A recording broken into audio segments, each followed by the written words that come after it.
Okay, so now what is meaningful tourism? So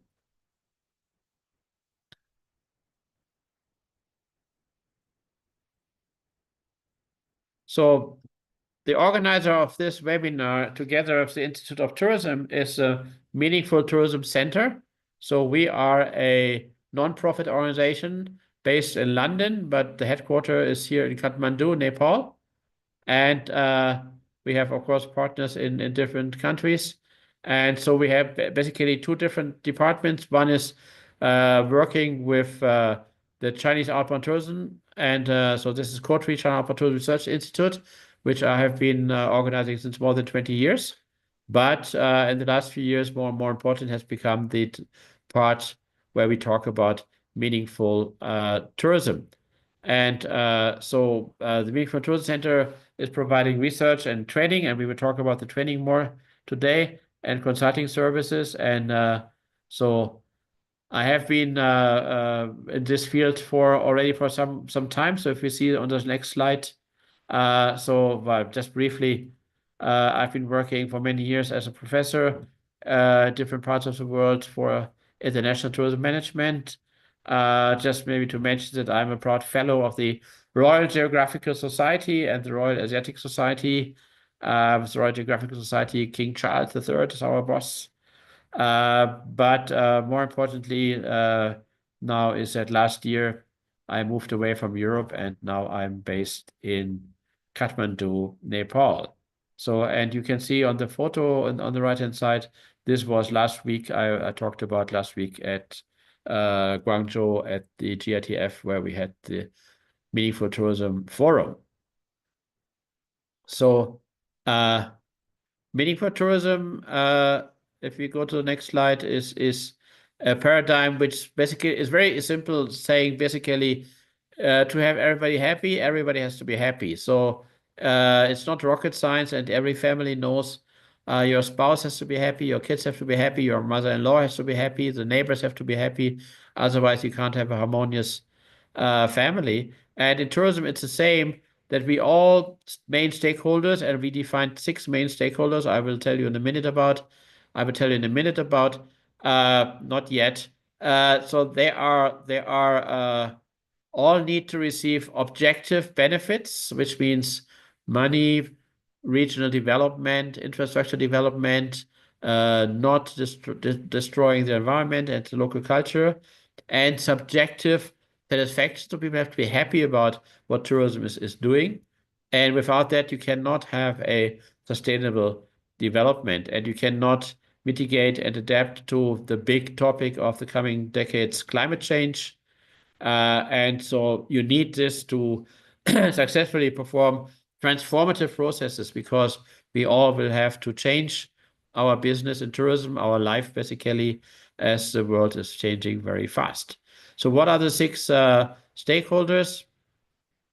So there are, of course, the visitors or for hotels guests, the host community, and the tourism employees. And this is a part which mostly have been forgotten. And as a result, we see all over the world now, people don't come back to the industry. Students are not so much interested anymore to study about tourism.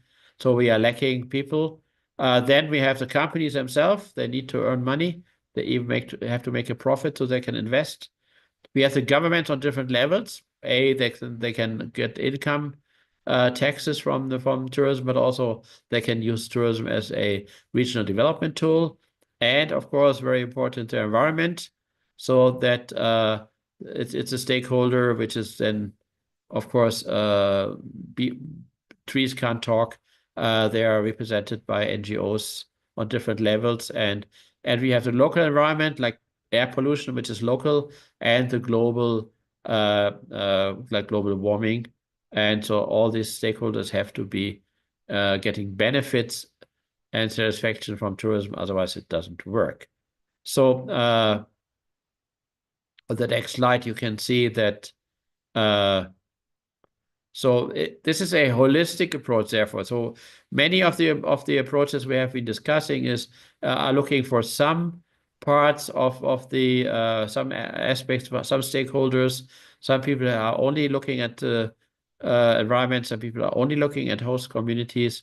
But we have to look at all of them. And the second part is very important, meaningful tourism, that we say you have to have measurements. What you can't measure, you can't manage. So you have to have key performance indicators for each of the stakeholders to see how we can improve their situation, their benefits, and their satisfaction, and measure this with smart KPIs, and not talking about what will happen in 2060, but saying, okay, after 1 year or even after half a year, what has developed? Has the acceptance of tourism among the local population, for instance, improved by 5% or not? And if not, what can we do about that? So, and this is something based on a positive approach. It's not about shaming people and scolding people, but it's based on a positive psychology approach to have people enjoying what they are doing. And it is, first of all, it is a practical tool. So it's not just a nice idea we talk about and then go home again, but this is something on the one hand to analyze, but then to mitigate interest and align interests. So not finding compromises, because compromises, everybody feels he or she is a loser, but to align interests. And this is what the trainings are teaching people how to do that. And based on this, develop a strategy, develop KPIs to monitor the progress. We are publishing a Meaningful Tourism Index where you can compare yourself, your company, your destination with others. And of course, we also are developing this for students, for universities, that this can also be either a weekend program or a whole semester program for universities. And of course, the last point, that it also helps transparency in the discourse in the public. What is tourism about? So it was developed, very briefly saying, because of the discussions we had already before the pandemic, when we talked about over tourism and saying it can't go on like that, we can't grow forever.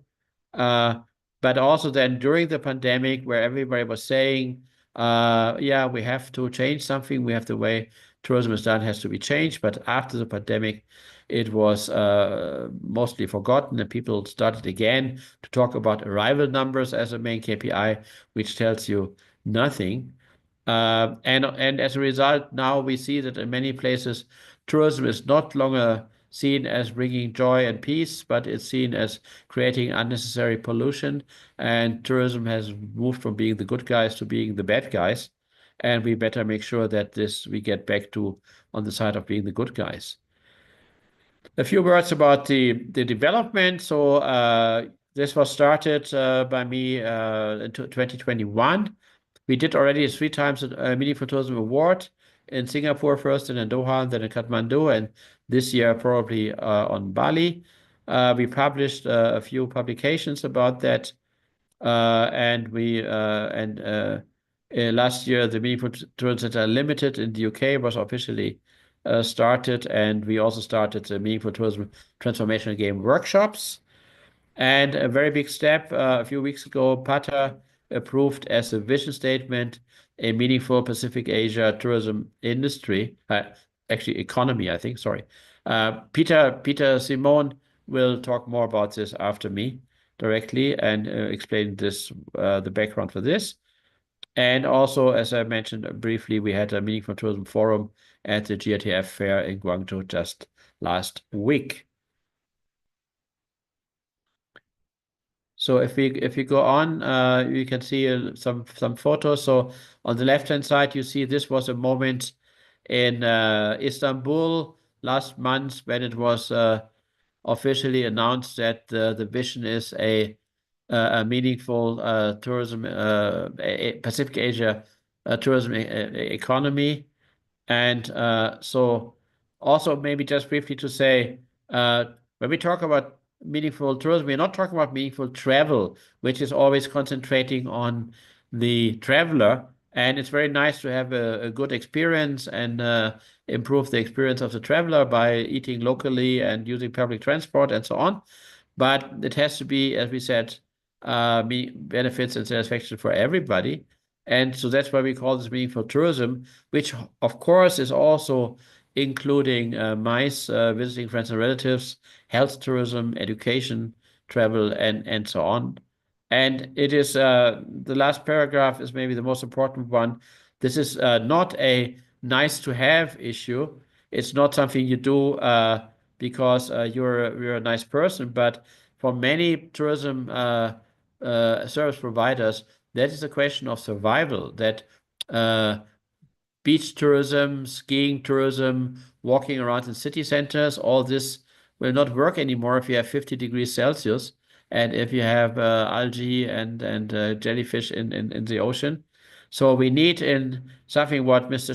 Schumpeter called 80 years ago creative destruction. So and embracing destruction to create something new. And if you do this now, as a destination, as a company, as an organization, you have a chance to survive. If not, you might well be a victim of trying to keep the old way of doing things for too long. So one of the tools, and we have 3 trainers who will speak today, is the Meaningful Tourism Transformational Game Workshop. So this is a way in one day where you can learn about the ideas of meaningful tourism and the tools, the way to use it, how to develop smart KPIs, and so on. And it is a game, so it's a role play. So it's not that somebody is talking with PowerPoints all day and people falling asleep in the audience, but it's working in a way that everybody gets a role. And so somebody is a small souvenir shop owner, a 50-year-old lady, and somebody is a young gentleman as a receptionist at a hotel. Somebody is a local farmer. Somebody is a tourism minister, what have you.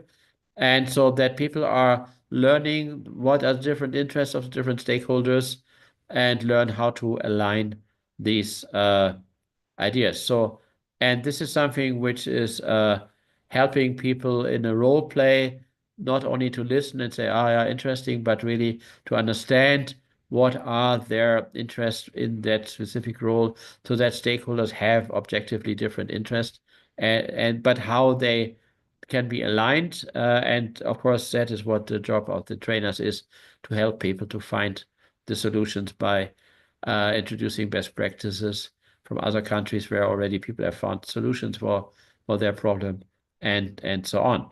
So going to the next slide. So uh,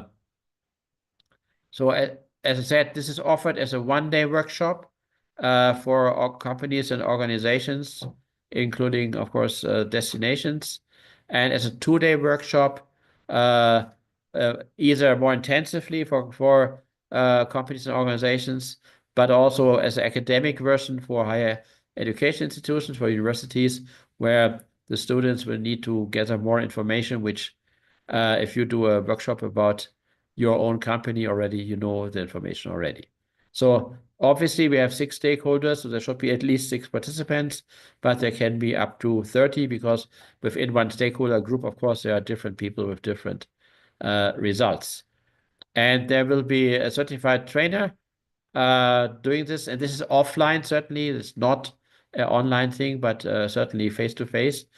But if wished for, I can, of course, also be appearing online for some time if that is useful. And the participants will receive, of course, a certification, and also the organizers will also get a certification so they can show their engagement for a better tourism. So, okay, I think we can skip that because of time. So this is how the one-day workshop is done. You can see some participants of the workshop we did in Bangkok in January, together with Pata. And so on the next slide, you can see what are the learning objectives. So understanding the meaningful tourism ideas, understanding how solutions can be developed in a non-hierarchical way, and the last point, develop KPIs. That's a very important part of it, so that it is something you really can transparently measure and see what's the outcome. And then we can see the next one. So what are what are key performance indicators? So you can see you have to measure things which are specific. So you have to clear definition, not just saying everything should be better. They should be measurable, so you should be able to measure them. Achievable, so it's something not something you say which is impossible to reach.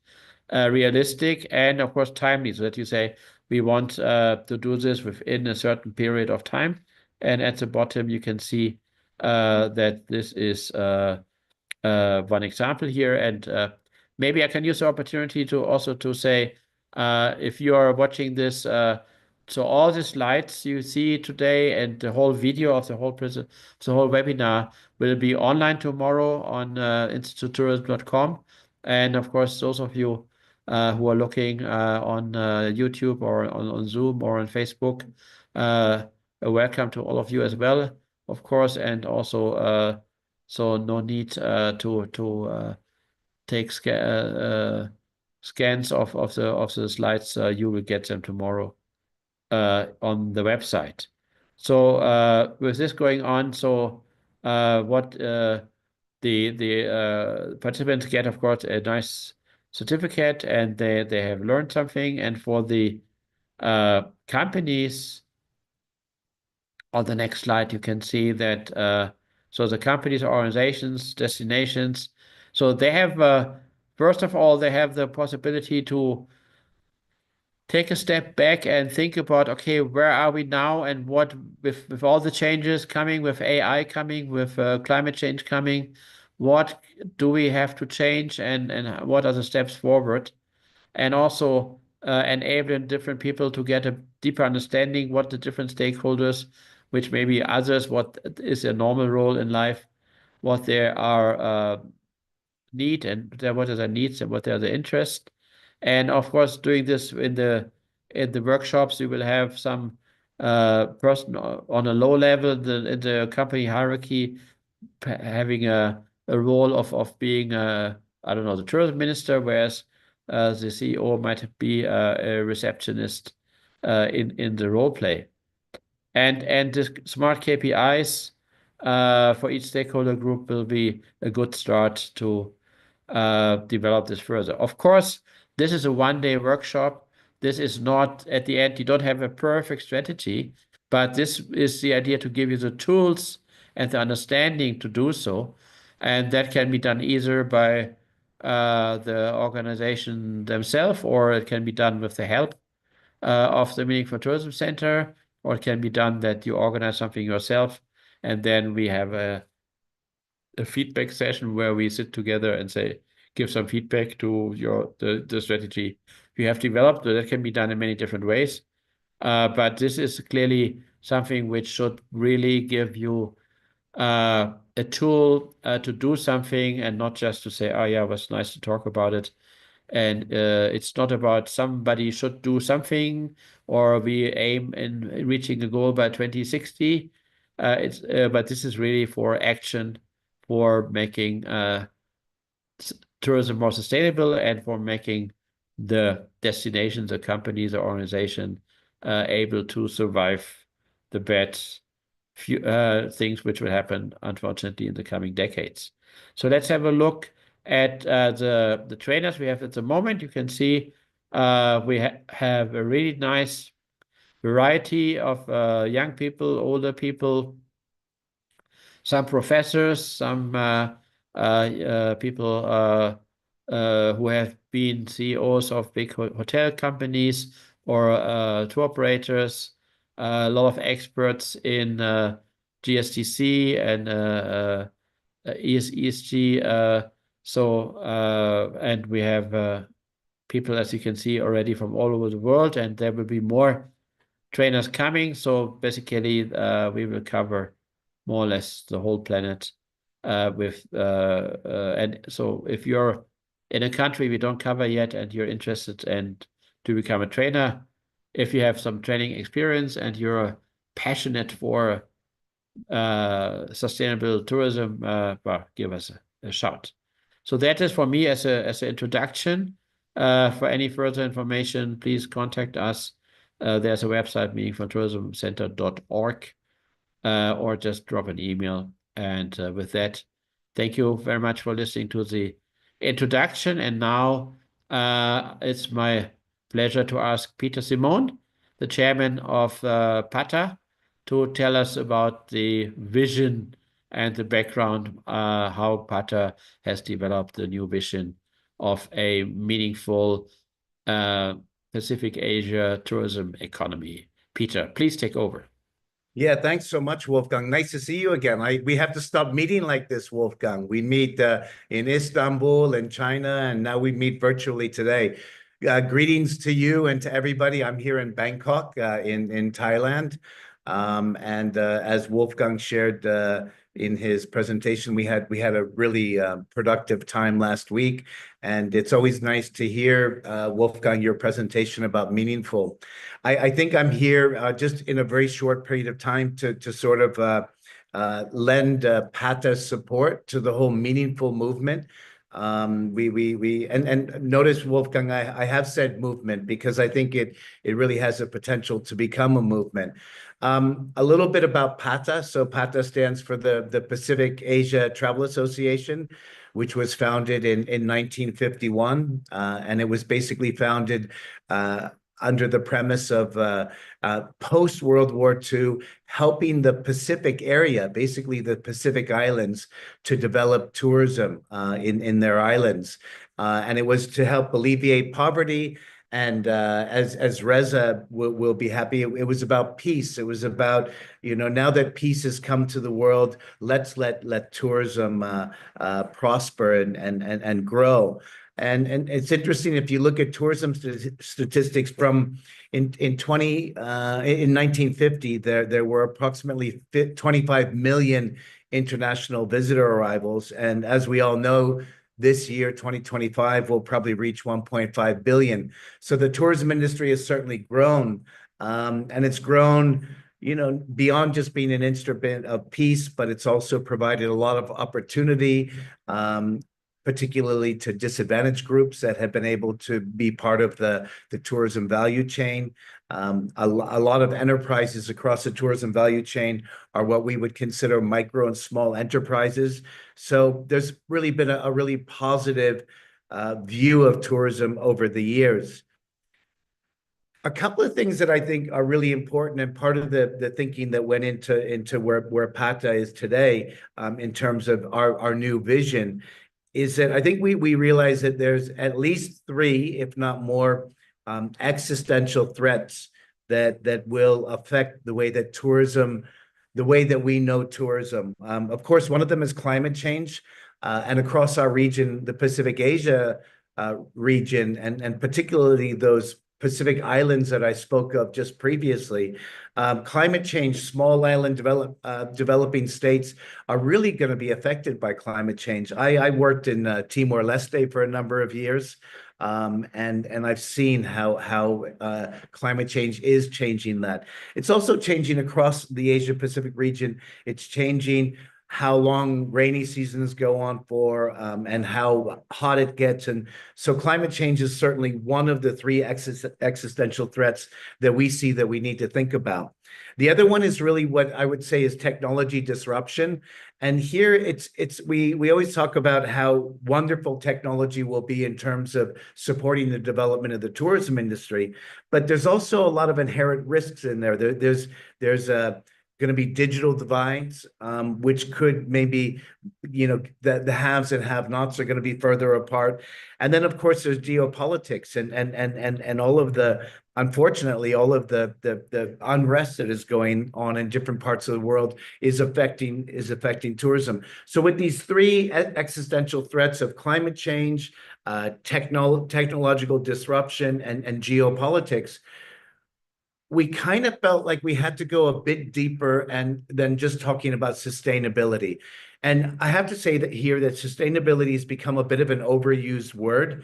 And many times I see friends and colleagues, when you mention sustainability, they become a bit blurry-eyed. So unfortunately, our industry over the last 30 years has maybe overused the word. The other thing that I think is interesting is that when we try to measure tourism success, we tend to go back to these metrics that were Wolfgang mentioned before. You know, if you can't measure it, how can you manage it? And if the only thing that we're measuring kind of in a public realm is tourism arrival numbers, length of stay, and tourism spend, then are we really measuring, are we really honing in on what's important for tourism? And I think that as we've grown from a small industry to a very, very significant industry that represents almost 10% of the whole global GDP, it's become important for us to find more meaningful ways to measure how tourism succeeds. And I would go so far as to say that visitor numbers is becoming meaningless. And I wonder, you know, at what point are we going to grow up as an industry? So as a result of that, and I want to go as quickly as possible, Wolfgang, because I really want to get back into the whole thing of where you're going with meaningful. But as a result of all the things that I described, we decided at PATA for our next 75 years, hopefully, inshallah, you know, we're gonna celebrate our diamond jubilee in 2026, and then going forward, our vision now is a meaningful Pacific Asia tourism economy. And so we really want to instill some of the concepts and ideas that Wolfgang and some of the other panelists will be sharing during this webinar. We want to instill those in how countries start to measure tourism. And hopefully, as a result of that, we'll move away from the primary measure always being the number of visitors to maybe a deeper level. And I think one of the things that I use a lot, one of the terms I use is a good place to live is a good place to visit. And this is perhaps how we need to start to measure a tourism economy, how successful it is to the local, to the indigenous population. And if we get that right, then we'll be in a better position going forward to develop tourism that the visitor will be happy with, that will be profitable, and that will be sustainable in the long term. So once again, I just want to say that on behalf of the entire PATA community, which is about 600 organizations and governments across the Asia-Pacific region and really across the world, we're really excited to be part of this meaningful movement that Professor Wolfgang has instigated, and we're happy to be here. And I also encourage everybody on this webinar to learn more about PATA. We'd love to partner with you. We'd love for you to become members, and we'd like to find meaningful ways to continue to grow our industry in what I think is the best real estate in the world for tourism, which is the Asia Pacific region, with its beautiful you know, sceneries as well as its very unique cultures. So with that, Wolfgang, I hand it back to you. And again, PATA is very proud to partner with you and to partner with this entire program. So thank you so much. Thanks for the opportunity to share some of my thoughts. Thank you, Peter, and thank you for your kind words, and thank you also for your interesting words. And indeed, PATA is celebrating 75 years next year, so that is it's even older than me. So, and yes, of course, we will continue to work closely with PATA and the different chapters in 32 different countries. So. With that, let's go down a level from the global to the country level, and or the regional level. And may I ask Dr. Ali Akak to take the floor and tell us something about what is meaningful tourism meaning for the Middle East and especially for Oman, where he is based. Ali, if you can start your presentation, please go ahead.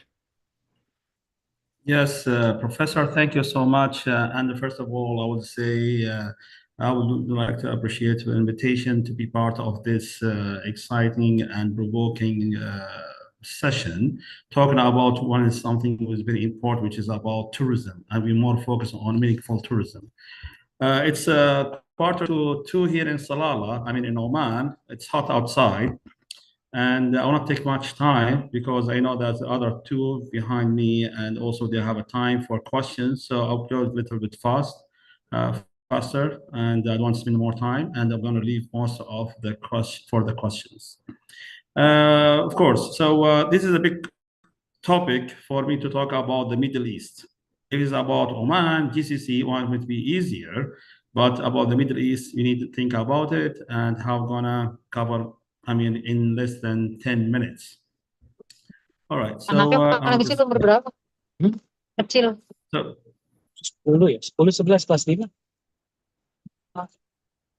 okay. Panjang. Is it all right? Banyak PR-nya yang gede. SMA kelas 2. Hello, is it all right? Aduh, saya sebetulnya cobaannya banyak. Belum tahu ibu saya sakit kan nih. Saya ngurusin ibu saya juga. Saya sakit ngurusin ibu saya juga. Per 5 jam saya harus nyalapin. Ya 5 jam. Enggak. Ya ada penyakit lain. Dr. Akak, please unmute yourself. I think your connection had a problem. Please unmute yourself, Dr. Ali. Okay. Oh, all right. So you didn't hear the first part. All right. No, Great. we heard everything. It was just, I think on your line, there was some problem. We could hear some other voices, so I mute you. But it's okay now. Please go ahead. Great. As I said, I want a little bit faster, so I'm going to leave the rest for the time for the others. First of all, I would like to introduce myself, and thank you for Professor Wolfgang to introduce myself as Dr. Ali Akak. I'm from Oman. I'm an academic. I'm here at the University of Technology and Applied Sciences in Oman. I'm more in tourism and business. And my presentation is small about the meaningful tourism as a tool for tourism development in the Middle East. So as all of us are familiar with the Middle East, and it consists of almost 17 countries. So some of them are GCC countries, and we are talking about Yemen, Iraq, Palestine, Jordan, Syria, Lebanon, etc. So what will make it, as you know, and those have been to the Middle East, and you know how it is growing. The tourism in the Middle East, especially in the GCC countries, although some other countries, they have like a long history in tourism, especially Jordan and Syria and Lebanon, even before the GCC countries. So the Middle East rich in culture, heritage, religious, significant nature, beauty. Especially here in Oman, we have a nice nature. The mountains, the beaches, and also the deserts. What makes the Middle East important? Because it's in the middle. If you look in the map, so we'll see it's located between Asia, Europe, and Africa. It makes it like a nice spot for people to travel around the world. Some of the, traveling ticket, if you are flying with a plane, by plane, it's like 5 hours, 6 hours from Europe, 4 hours from countries, etc. Make it strong that now most of we are talking about the tourism in the GCC countries. We will see that some of the new governments, especially in the GCC, they have like started recently in tourism sector. When we look at other countries like Lebanon, Syria, Jordan, they're like 10 years before, like a decade, they were like well known for the tourism. But now most of the spots now on the GCC, especially the Saudi Arabia, the new destination for most of the countries, Emirates, Qatar, Oman. This is a small statistics about the recent numbers, and it's like 2020-24, and you can see that like 95 million international visitors to the Middle East. There is a growth like 32% from like 2019. Although there was there's the severe, during the pandemic, but now most of the countries are coming back, and they tried, to get back to the, back to the normal, try to, before the pandemic. So there's like a surge growth in the tourism sector, especially with the tourists. There is a contributed GDP is more than 450 billion. Jobs, of course, you can see the developments is happening in the Middle East, especially in the GCC countries, created many jobs, like more than 7 million in most of the countries. There's also the international visitor spending, more than 170 billion. And about the spendings, you will see most of the people people from the GCC or the Middle East like to spend the money. That's where they travel around the world. Most of them we go to like now to go to the Asia, their favorite destination like Thailand, Malaysia, or go to the Europe, etc. So they like to spend. That is a good thing about the Middle East people. They like to spend and like to travel. And we're talking about the top countries currently. I mean, in the GCC or the Middle East, you'll see Saudi Arabia around hitting the peak, Egypt, UAE, Qatar, and Jordan. Of course, the other GCC countries and other Middle East countries are coming on the way. They are trying, but they have more time, but they cannot compete with Saudi Arabia. They have like intensive projects, mega projects, and also the Egypt with the pyramids. Emirates, they have a more focus on the business. They focus more on like the many activities in tourism. Qatar as well, we cannot forget about the FIFA the FIFA Club World Cup 2022 and how was like put the Qatar on spot or be as an international destination. Jordan, with the history they has, come also as a good destination. Of course, Professor Wolfgang covered most of it, talked about the meaningful tourism. I was thinking what can I add, but I think I can say just in a few words, meaningful tourism is equal to practical sustainability. That is from my perspective. Also, it's not just a conceptual idol, it's a strategic necessity. And of course, it's a strategic path for diversity economies, empowering communities, and conserve environment. And I think Professor Wolfgang covered most of it. And why meaningful tourism matters in the Middle East? Of course, there are like 4 or 5. I tried to short them into 4 or 5 main points. Those like cover most what can the meaningful tourism can do for and how it's necessary and important for the Middle East. For example, the first adapting to the changing demands. Of course, like the tourists or the visitors.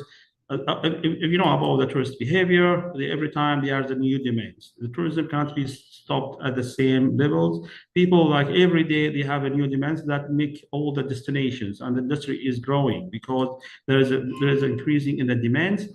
And we see that shift from mass tourism to the value-based tourism, focus about the culture tourism. Nature-based is very important now becoming the tourism and community as well, the initiatives. Engage with the new market responsible. Another point I would like to spot on responding to the climate change. This is like the big things that now everyone is talking about around the world about the climate change. Of course, tourism can be a part of the game, can do something. For example, invest in eco-friendly. People now, they travel, they stop now. Some of people, they come up with the decision they not travel with airlines because of the carbon, etc. People decided to travel with the train instead of flying with the airlines. Promote low impact tourism, for example, hiking. The activities has changed as well. Encourage carbon offset and conversation project. Reduce pressure on vulnerable environments. Another point I would like to say here that can be useful for the Middle East, which is leveraging digital transformation. This is the AI. This is a new thing. This is a new era. This is the fourth revolution for industrial. So you see that's like there is a race between tourism destination, especially in the Middle East and particularly in the GCC countries, how they can become like a more tourism cities, how they can find more smart tourism.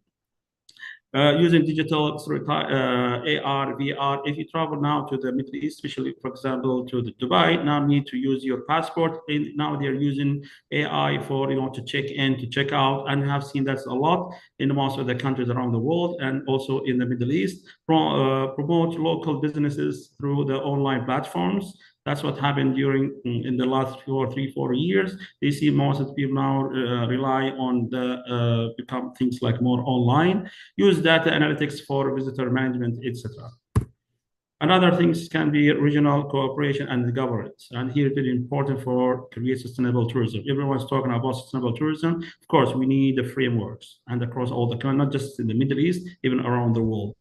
Strength public, the public-private community is very important. The partnership between these three, the public, the private, and community, they need to work all together as a one team. You cannot exclude one of them because that will hinder or that will stop, the growth wheel or the development wheel, as we can say. To promote of the joint initiatives, of course, we need to do more initiatives, we need more projects on heritage conservation, because most of the countries and many countries around the world, it depends or rely on their nature, they rely on their heritage because tourism is a very important income source for them. So they have to also protect what they have as as a source of their income. Of course, they come through the heritage conservation, training, and promotion aligned with SDGs, the 17 SDG or the 17 goals. All the countries now around the world, and not only in the Middle East, and also the Middle East now, they are making all their strategy or their framework or their plans around the 17 goals. I would say that's another point I would say to be added here, strengthening identity and cultural resilience. Of course, this is very important in the Middle East, and of course, as a part of the meaningful tourism, protect, promote intangible cultural heritage, local voices in tourism storytelling, foster intercultural dialogue through the meaningful encounters, encourage pride and participation in culture tourism. And in the end, I would say just a few things that should be the future outlook or should be concerned in the Middle East, which is the steady growth in arrival and revenue. This is very important. Apart from what's going on in the Middle East, many people look at the Middle East, don't look for the bright side, or usually they look for what's going on. The conflicts happening between Palestine, in Iran, in Syria, in Lebanon, and Palestine. That is something can be. People look at this as a negative for the Middle East, but you should look at the bright side. Also, there should be a more stronger emphasis on sustainability. We need a lot. We need to have to do more on sustainability. Many people talk about sustainability, but still they don't know how to implement it. What exactly sustainability should be more? And I've seen many countries now, especially in the Middle East, maybe in the GCC, they now become sustainability very important, one of the pillars in their strategies. More tech-driven experiences and services, very important now.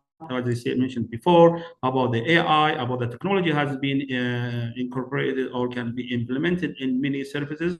Now, no more is like a paperwork. It's now everything can become digitalized, and that will ease for the accessibility for the tourist and easier for receiving more tourists and visitors to the countries. Greater regional collaboration, very important. As we live in the same area, in the same area, we should collaborate. All the countries, and not only the Middle East countries, also other countries should collaborate between each other in marketing and setting and policy. And also, I would like to look maybe after I'm listening to Mr. Simon about the PATA, I was thinking maybe there can be a good initiative if you can have the same PATA in the Middle East. That would be a great for the future, that also we can learn from the others. This is something can be seen or can be created here in the Middle East. And I would like to thank you everyone for listening to this. This is a short presentation, and I try to make it small and faster so the others can join us, and you can also share their insight and their information. Thank you so much. Okay, thank you, Ali. Very, very concise indeed, but also very meaningful, very, very lots of information. And obviously, yes, so the PATA has been a very early on initiative of collaboration.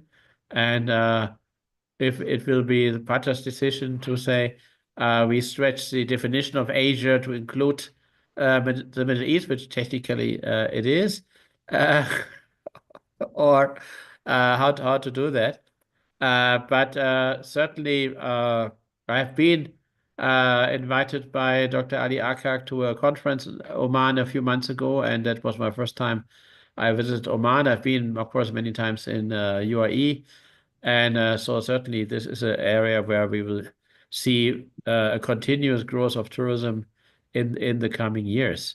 So while looking at the time, so don't let me talk too much and go straight to Maite Redondo, who is joining us from Barcelona in Catalonia, Spain, and who will talk about from a European perspective. And after that, we will have Emmanuel Frimpong looking at the African perspective. So, Maite, the floor is yours. Thank you, Dr. Wolfman. Good morning or good afternoon, evening to everyone from Barcelona. It's great to see so many tourism professionals around the world here. And it's an honor to be a certified trainer for Meaningful Tourism Center.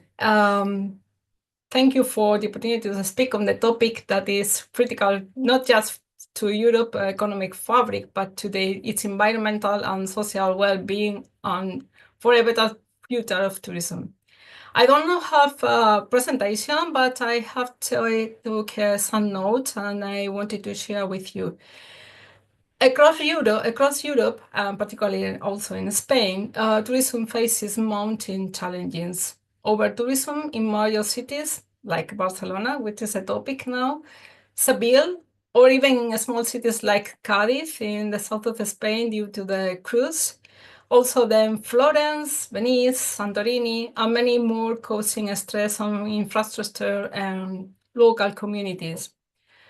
Another issue is the environmental degradation in natural areas due to unmanaged visitor flows or lack of code of conduct for both suppliers and travelers. Economic leakage, where the benefits of tourism do not reach local residents or businesses.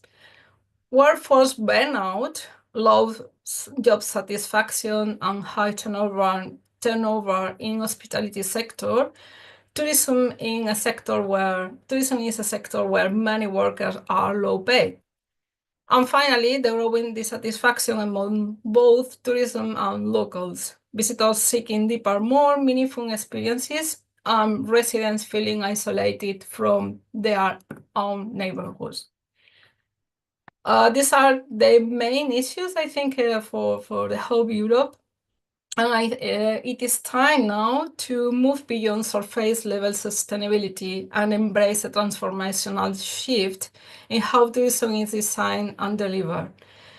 This is where the Meaningful Tourism Transformation Game Workshop offers real promise. Why does this matter for Europe, Spain as well? In cities and destinations where mass tourism takes place, the result is that these places have exposed its vulnerability economically, socially, and environmentally. Recovery from these challenges demands co-creation, stakeholder alignment, and measurable outcomes. This workshop, the Meaningful Tourism Transformational Game offer, empowers stakeholders to understand each other's objective needs, puts in the other's shoes, encourages collaborative solutions that are scalable, realistic, and grounded, lays the foundation for holistic, sustainable destination strategies, and support reporting against SDGs standard, increasingly critical for funding and legitimacy. I will share some examples that we have through Europe that are has either led to significant issues or where better management is urgently needed. We have Venice in Italy. The issue is that severe over-tourism with cruise ships, mass tourism straining infrastructure and displacing locals. The result of this impact is the deterioration of local life, increased cost of living, and environmental damage of the lagoon ecosystem. And the management response has been to plan to ban large cruise ships and implement an entrance fee for day trippers, but long-term stakeholder engagement is still lacking. Another example would be Santorini, Greece. The issue is it is a small island receiving far more tourism than the capacity they have. So it's not as sustainable. It's not sustainable for the quantity of tourism they are receiving, particularly during cruise ship season. The result is overcrowding, waste management challenges, a pressure also on local water and energy supplies, and they need a strategy to balance tourism income with the protection of limited resources.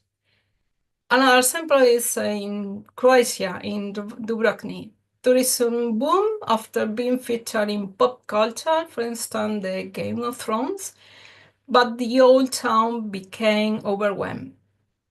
The result we have is the infrastructure strain, resident displacement, and a shift toward a monoculture economy relying on tourism.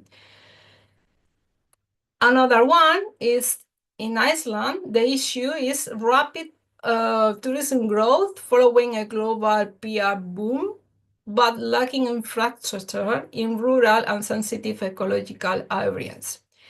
The result of this issue is that they are having environmental degradation, road damage, and a strain of emergency services. So they have now the opportunity to create destination management plans that involve local communities and protect fragile ecosystem. Another example is in Netherlands, in Amsterdam, where party tourism and Airbnb proliferation changed the character of the neighborhoods, and the result is a rising housing prices, resident pushback, and the deterioration of local quality of life. In Paris, in France, the issue is that they have a high concentration of tourists around a specific landmark, like the Eiffel Tower, Louvre, while other parts of the city remain undervisited. The result is there is a pressure on a specific neighborhood, overdependence on short-term visits, and cultural delusion. So they need to promote the centralization of tourism and engagement with lesser-known districts in the city. And then Barcelona, of course, we cannot miss Barcelona now. So the challenge is a topic, is the over-tourism, especially in the neighborhoods like the Gothic Quarter and the beach, Barceloneta, has created friction between residents and visitors. The problem with Airbnb, driving gentrification, public backlash, with protests demanding better regulation and protection of local life. The result has been to loss of local identity, housing pressure, resident protest, and even tourism benefit. And there is the opportunity to implement zoning, support tourism dispersion, engage residents in planning via a stakeholder-driven workshop. With all the challenges in our countries, we need like a systematic plan that also is crossing border. And there is not a one-size-fits solution. Local context and stakeholder interests must be understood and addressed holistically. This is precisely what the Meaningful Tourism Transformational Game Workshop facilitates, bringing the right people to the table to co-create balanced, data-driven, and practical solutions. Let's focus, for instance, in Barcelona, and to explore how the Meaningful Tourism Transformational Game Workshop can help address these tourism challenges. We have already named the challenges that Barcelona is facing, and the solution with this game workshop is that with this role play, the role play can align a stakeholder, not to not to bring opposition, but to align them. And the workshop brings all 6 key groups to the table. Could be the residents, hospitality workers, tourism providers, city authorities, tourists, environmental stewards, and through role play, to facilitate dialogue and create empathy between the groups, and replace confrontation with co-creation, and build then an understanding of each group objective needs.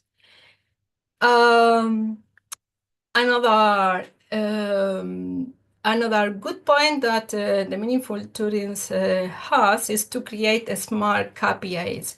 That could be something that is concrete, that can be measured, like for instance, the percentage of housing stock used as short-term rentals, the resident satisfaction index in tourism-heavy district, the tourism revenue retained by local businesses, or the visitor distribution by district. With all these KPIs, we have a better picture, and we can bring practical tools for ongoing policy and performance measure. And then with all this, we can have the trust and transparency that we need to build up a better policy that is much more inclusive, that is not bringing non-top-down facilitation, and can be shared accountability to help confidence and democratize tourism planning. In conclusion, with all this measures, the Meaningful Tourism Workshop is not a silver bullet. It's a starting point for consensus building and system change.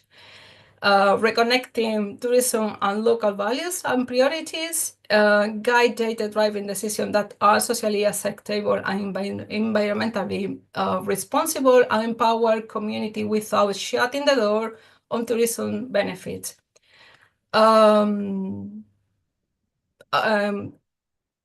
As a conclusion, we must rethink that tourism is not as an extensive, is not an extractive industry, but as a shared experience that creates net positive impact on destinations. And the Meaningful Tourism Transformation Game Workshop is not just a training tool, it's an action, a strategy that can help us to solve real problems. So it's time now to transform how we engage with tourism and to make it much more meaningful. And this is, for me, it's everything that I need to say. So thank you so much for your time and for having me here. Thank you, Maite. Thank you very much. I think this was, again, a very clear and organized and structured way to explain the problems. And you mentioned a lot of these typical places where already before the pandemic we had the over-tourism debate, and clearly good examples that in Europe we cannot have tourism the same way it used to be before. And of course, you're based in Spain, and of course, with climate change and global warming, so there are more problems added to that, and so that is clearly something where not only Barcelona and not only along the coast, but also in the rest of Spain and the rest, as you mentioned, Europe, things needs to be done. So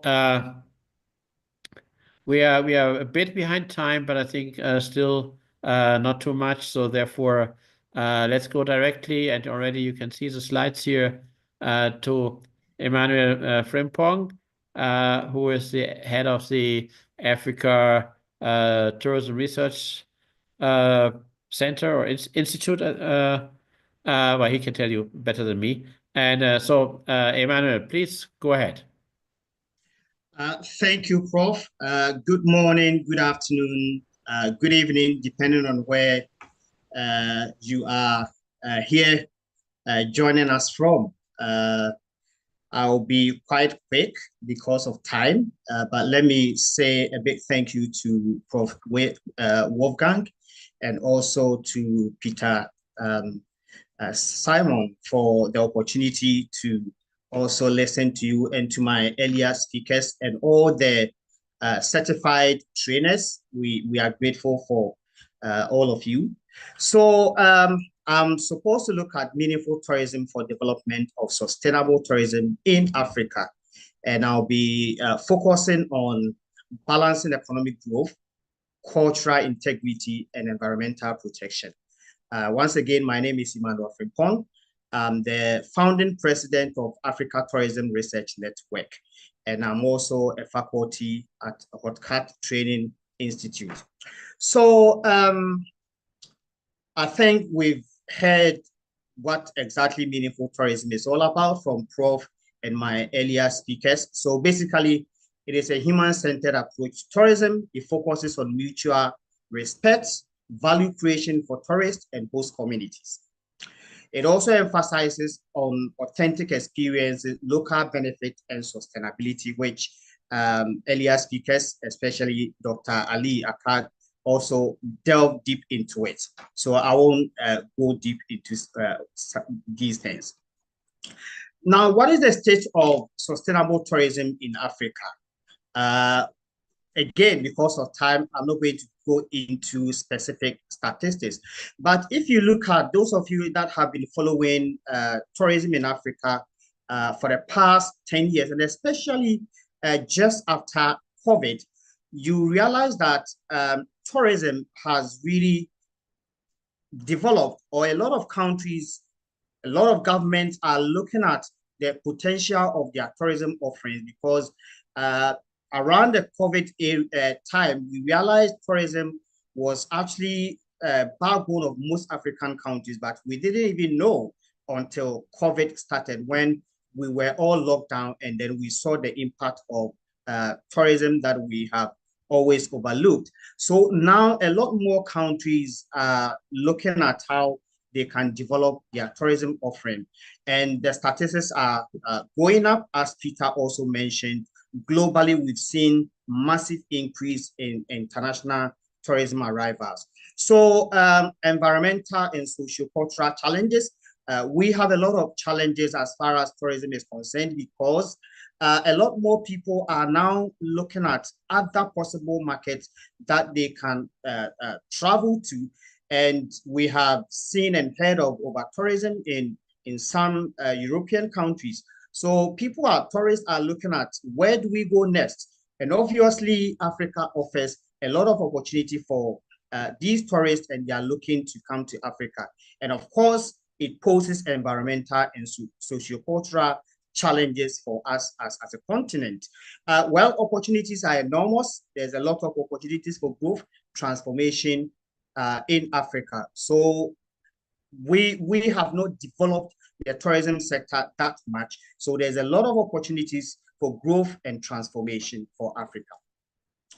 What is the linkage between meaningful tourism and sustainable tourism? Of course, there's a shared goal of equity, conservation, and economic viability. Meaningful tourism also enhances community participation, preserves local culture and environment. It also ensures long-term benefits for all stakeholders. And all stakeholders, we are talking about the stakeholders that Professor Wolfgang elaborated on quite well. So the link between sustainable tourism and meaningful tourism is very strong, and we need to make sure that we stress on it, and Africa also looks at how we can actually work towards it. Now, what are the key components of meaningful tourism in Africa that Africa must really focus on? Community-based tourism initiative. And Redondo also talked about it extensively, community-based tourism initiatives. That, I mean, most of you who have been to Africa before, you realize that Africa is more community-centered, community-based.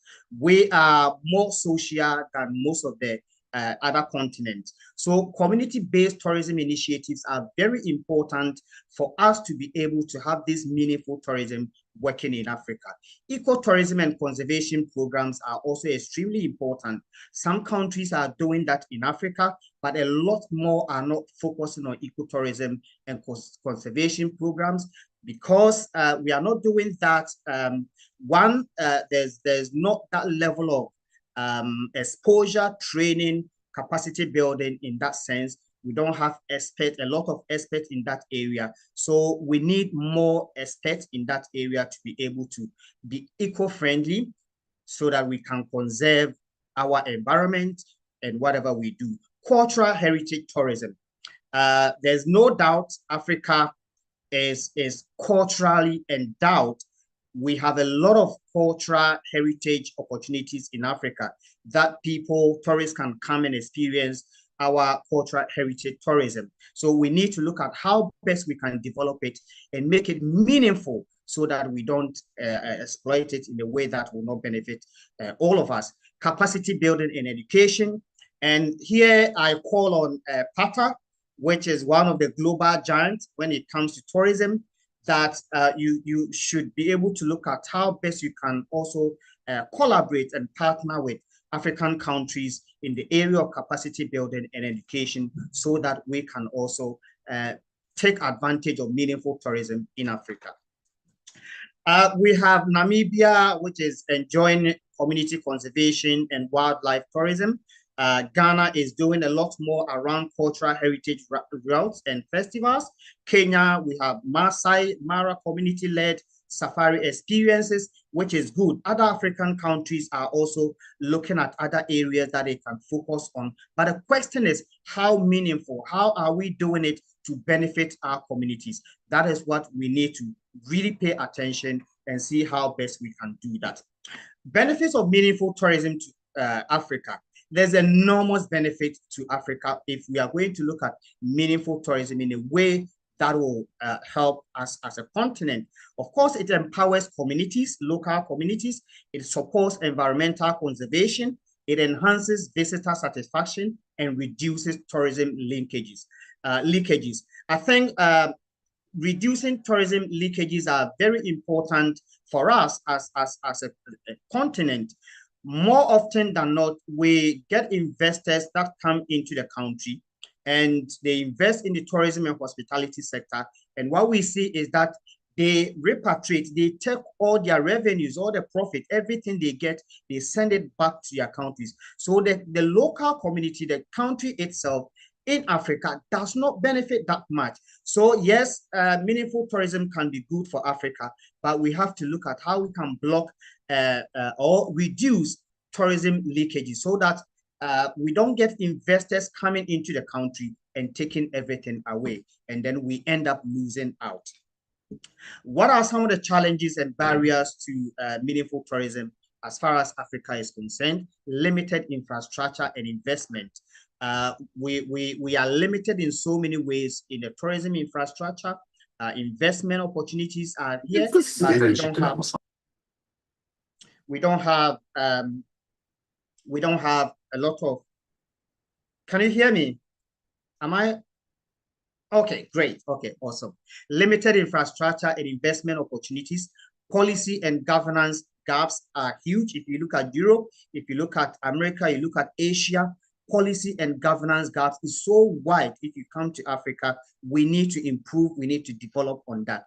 And then lack of awareness and training. I mentioned that, and I've seen quite a number of experts here, and we in Africa are open to receive you, to help us to actually be trained, to develop our skills and look at the skills gap that we have so that we can bridge it and be able to do a lot more as far as tourism is concerned. And of course, cultural modification risk. Some communities in Africa, as many as we receive tourists coming in, gradually there's cultural adulteration. If you come to Cape Coast, where we receive a lot of international tourists, now people in Ghana, in Cape Coast, are beginning to behave like Europeans, like Americans. So we are losing out our culture, our food, our language, the way we dress as a people. We are gradually losing it because of cultural modification that is taking place in most African countries. Of course, we are also losing our food. Now you come to most African countries, we have Chinese restaurant dominating. We have other countries that are bringing in fast food that are also taking place, and people are now interested in these fast food than the local food, the authentic African food that we have. So these are some of the challenges and barriers that we have. And what are the strategies that we need to implement as a continent to be able to take advantage of meaningful tourism and sustainable tourism? Policy alignment with sustainable development goals. I think Dr. Akkad mentioned the 17 development goals. So we need to look at how we can have policies that align with those sustainable development goals. Public-private partnership is so important for us to be able to do more as far as meaningful tourism is concerned. And also training and capacity development, monitoring and evaluation are all equally important for us to be able to develop our sector. What are the roles that we are all supposed to play as a continent? Government has a role in terms of policy and infrastructure. The private sector also has a role in terms of investment and innovation. Communities have a role of ownership and participation. They should be able to own the tourism attraction sites and participate fully so that nobody is left out. And tourists that visit Africa must also be responsible. They must behave responsibly and engage communities in a way that will benefit the community and they themselves as tourists. So to wrap up, meaningful tourism is a pathway to sustainable tourism.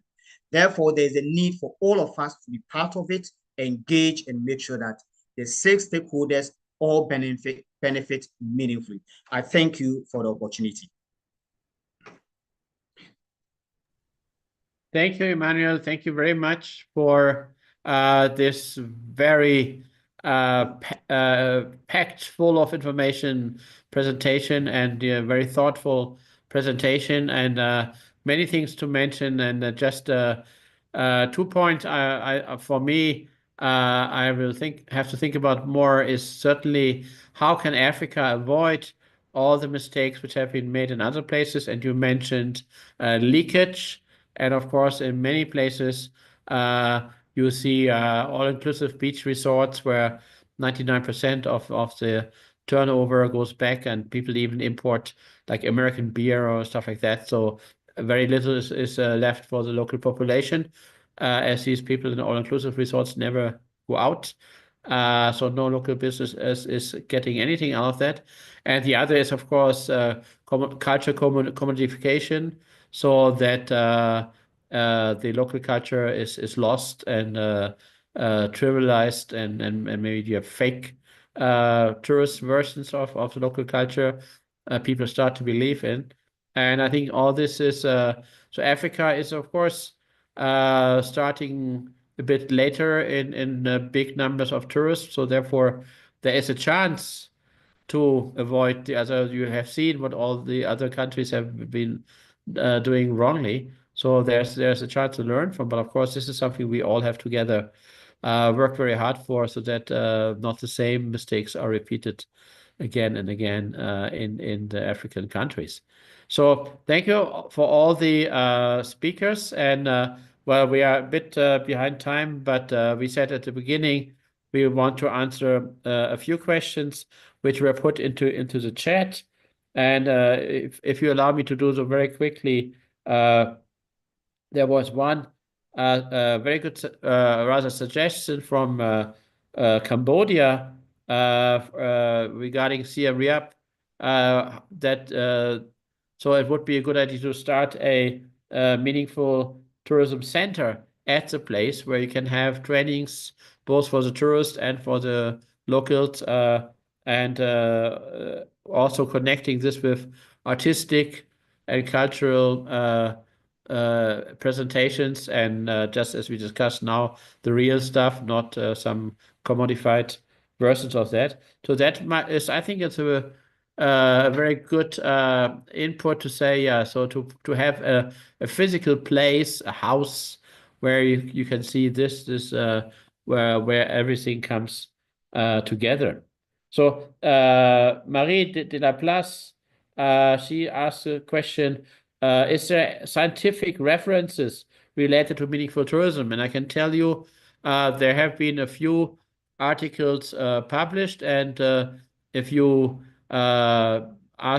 tomorrow we can download my slides, and on my slides you will find on one slide there are, I think, 3 publications mentioned. And also I can tell you that we are currently writing a chapter for a book which will come out later this year, and also I'm writing the next few days an article which will be published by a university academic magazine on Bali. So that should come out in rather quickly. But most importantly, also we have the Meaningful Tourism Weekly, which is free of charge, and you can subscribe to this from just go to our website, meaningfultourismcenter.org, and you will find the link. So this is published every week, and is also trying to give evidence. And so we are, of course, also have the idea to do a whole book on meaningfulness, concentrating on tourism, but not only talking about tourism. So there's some text already existing, for instance, in the Encyclopedia of Tourism and Hospitality, which was published by Dimitrios Bouchalis. There's a chapter on meaningful tourism and a couple of others, and more is in the pipeline.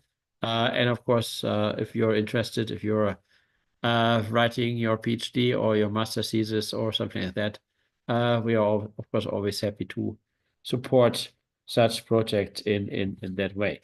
So I was asked, are the resources also in French? And this is a good opportunity for me to say again. So our trainings are offline trainings, and they are normally done in the local culture. So our trainers are in the countries. So, and therefore also, of course, the training material is in the local language.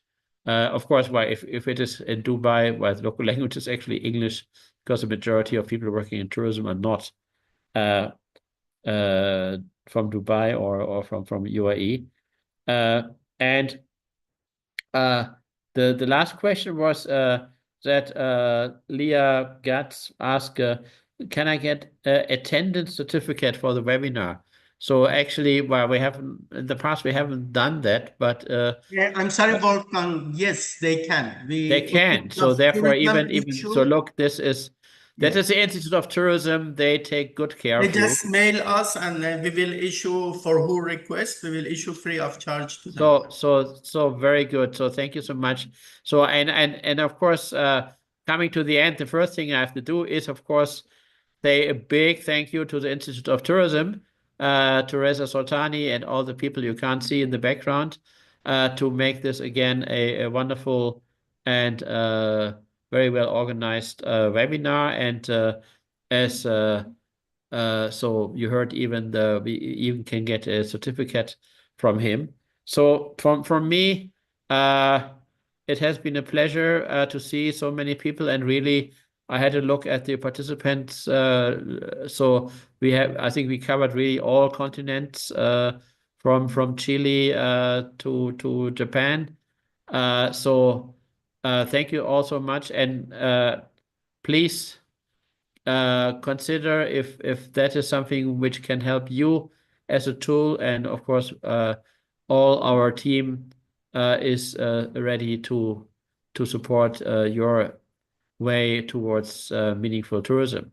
So with this, let me give our host, Reza, the last words. And for me, again, thank you very much. Stay safe and stay happy, and help to make the world a better place. Thank you so much, Professor Wolfgang. It was really good. I just want to also mention and thank the United Nations Development Agencies having been here. Also, United Nations Women. They are always in our webinars. Thank you so much. And of course, they mentioned the importance of the women in tourism, which is very important. In fact, that's also meaningful tourism is doing. So definitely we did not forget.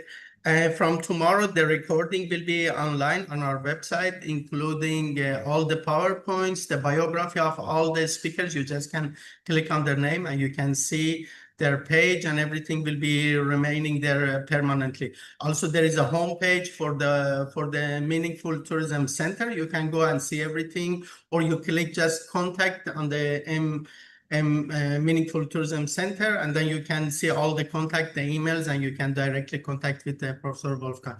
Thank you so much, everybody. And if there is no more questions, we will end the session. Thank you. Okay. Bye-bye. Thank you. There is one question. Raise my hand. Bye. Bye. Yes. I ask